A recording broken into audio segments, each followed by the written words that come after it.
si vous allez faire des tests sur les écoles parisiennes et que vous essayez de respecter les niveaux de pollution, enfin les écoles intramuros, vous fermez toutes les écoles parisiennes. Déjà. Il n'y en a pas une qui soit au niveau de pollution à 4 degrés. On produit déjà, c'est pas trop dans Paris. Là, on a un petit souci sur l'échangeur Playel. L'échangeur Playel, il est connecté avec la porte de Paris.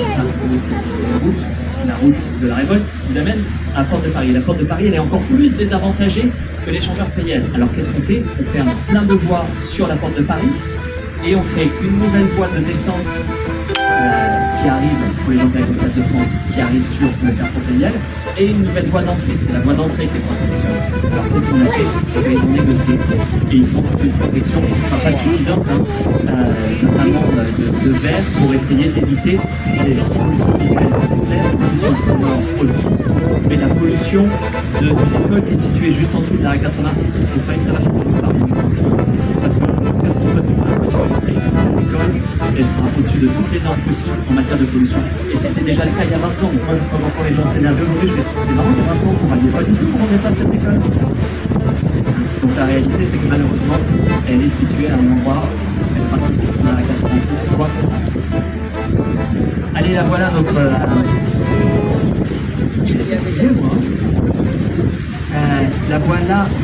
le voilà notre chantier qui nous montre qu'on a encore un peu d'activité industrielle. Si on va se poser des béton, on en a plusieurs. C'est là depuis plus de 120 ans, 1898, le chantier d'Interbosch. Et alors on a une autre activité qui est rigolote qui s'est développée ici avec des Français qui s'appellent tourniers, je ne sais plus exactement. Eux, ils s'occupent depuis plusieurs générations d'un métier rigolo. On a parlé des lavandières, mais il y en a un autre qui est encore plus marrant. Qu'est-ce que vous faites quand vous avez des quais, par exemple, en pierré et qu'il faut réparer? Le canal, vous pouvez le mettre en chômage. Mettre un canal en chômage, littéralement, vous pouvez faire un pied contre des écluses, vous videz et vous réparez. Mais la Seine, c'est super dur de la vider, hein, essayez pas. Alors qu'est-ce que vous faites? Vous faites intervenir des scaphandriers.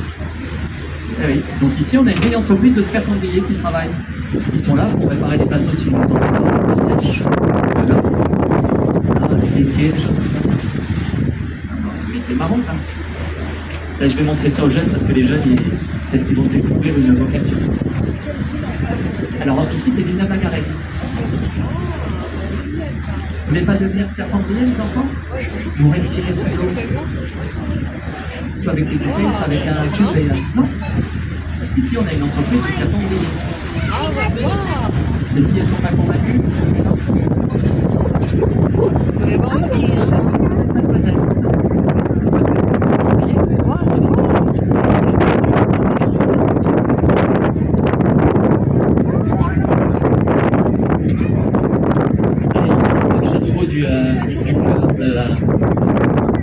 Du cœur de l'île Saint-Denis.